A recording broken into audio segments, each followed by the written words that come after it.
또 하겠죠. 출소하면. 법도 없고 제도도 없고 무법천지인 사이버 공간에서 우리 아이들이 안전하기를 기대하는 것 자체가 넌센스죠. 오늘 지금 검찰의 조사를 받기 위해서 경찰서를 나오면서 어제 이제 신원 공개를 하기로 결정을 했죠. 첫 포토라인에 딱 서서 기자들 앞에서 기자들이 피해자에 대해서 피해자들에게 한마디 해주세요라고 물어봤는데 아주 유명인을 이렇게 언급한 거는 분명히 좀 어떤 의도가 있다고 생각하거든요. 손석희 사장님, 윤장현 시장님, 김웅 기자님을 비롯해 저에게 피해를 입은 모든 분들께 진심으로 사죄의 말씀을 드립니다. 그 사람이 어떤 생각을 하고 있을지 이런 걸 우리나라에서 가장 유명한 프로파일러이시자 범죄심리학 최고 권위자이신 이주정 교수께 가서 한번 물어보도록 하겠습니다.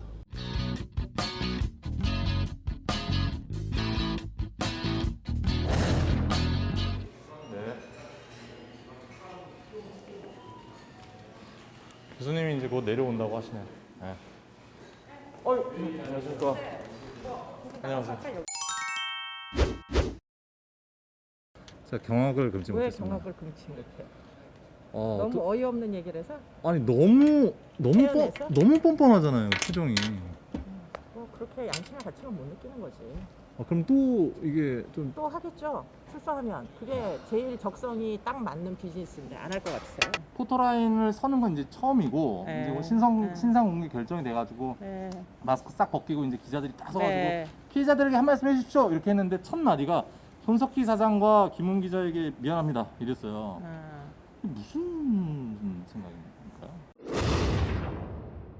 나름대로 이제 그 본인의 원하는 모습이 있었던 것 같아요. 그런데 이제 그걸 달성하기에 여러 가지로 능력도 안 되고 뭐 어려움이 있었겠죠. 그러다 보니까 자신이 지금 아주 파렴치한 일로 지금 걸린 거잖아요. 근데 아마도 내가 원래 이런 사람은 아니다라고 얘기하고 싶었겠죠. 그런데 그렇게 얘기를 할 만한 상황이 아닌 걸 아니까 아마도 굉장히 준비를 많이 했을 겁니다. 언론에다가 자신을 어필하기 위한 방법이 뭘까? 그래서 결국에는 이제 손석희 씨, 뭐 굉장히 이미지도 좋고, 뭐 그 광주 시장 사실은 피싱 피해자잖아요. 그 온라인 상에서 범죄 모의 같은 건 얼마든지 했었을 것 같아요. 예, 뭐 센세이셔널한 인물들이기 때문에.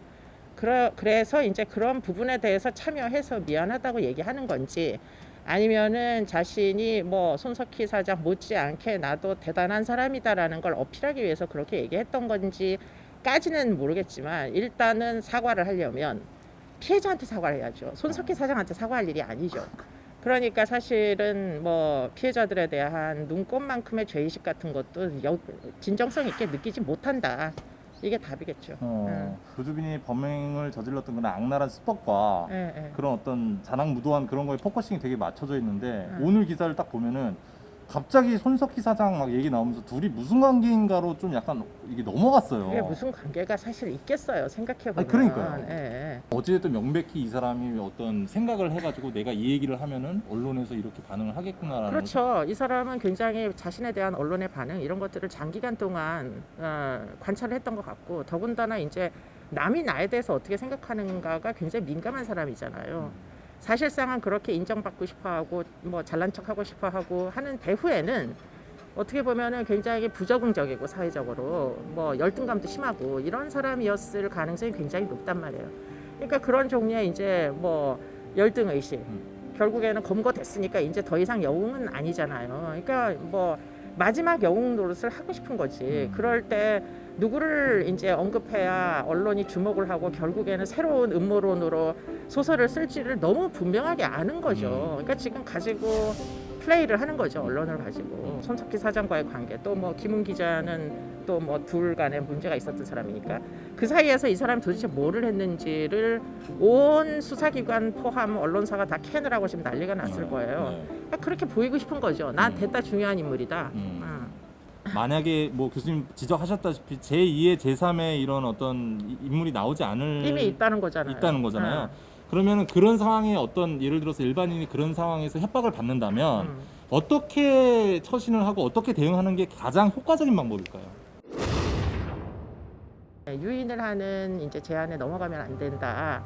그런데 성인은 그렇게 판단 능력이 있겠지만 문제는 미성년자들이에요. 미성년자들이 자신의 뭐 어떤 소개 뭐 블로그 같은 데다가 뭐 카카오 프로필 같은 데다 올린 걸 보고 누군가가 이쁘다 그러고 말을 걸어오는 게 이상한 세상이 아니잖아요. 그러니까 이제 사실은 피해자, 특히 이제 잠재적인 이런 위험에 처할 수도 있을 만한 어린 친구들한테는 위험을 미리 교육을 해야 될 것 같아요. 그리고는 이제 뭐 어디든 사실은 그런 제안에 넘어간 것은 본인의 책임이 아니다.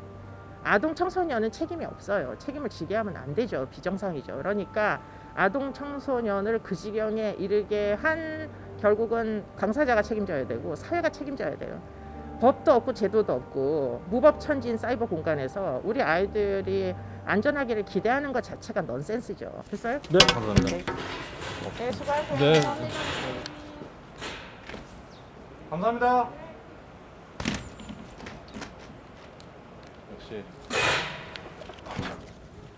이수범 교수님 항상 저렇게 열정적으로 네, 이렇게 딱 말씀만 딱 해주시고 가시는데 오늘 좀 무거운 주제니까 제가 이렇게 막 웃거나 그러지는 않겠습니다. 아무튼 그 이수영 교수님 만나 뵙고 조주빈이 왜 갑자기 나오자마자 손석희 사장을 언급하면서 언론의 그런 어떤 관심을 다른 쪽으로 쏟게 했는가에 대해서 물어봤고요. 사이버상에서 지금 일어날 수 있는 범죄들, 사이버상에서 지금 무법천지가 되어 있는 어떤 이런 환경이 굉장히 심각한 상황이다라는 거 말씀해 주셨고 제2의 제3의 조주빈은 언제든지 나타날 수 있다. 그렇기 때문에 우리 특히 성인들이야 어떤 그런 협박이나 이런 거에 대해서 좀 적극적으로 대응을 할 수 있지만 우리 지금 아직 어린 청소년들이 그런 상황에 놓이게 되면은 좀 합리적으로 이성적으로 대처할 수 있는 확률이 좀 적기 때문에 이번 기회에 법을 강력하게 재정비해서 다시는 이러한 피해자들이 나오지 않는 그런 건전한 사이버 환경을 만드는 게 가장 급선무다 이렇게 말씀해 주셨네요. 오늘 취재 여기까지 하겠습니다.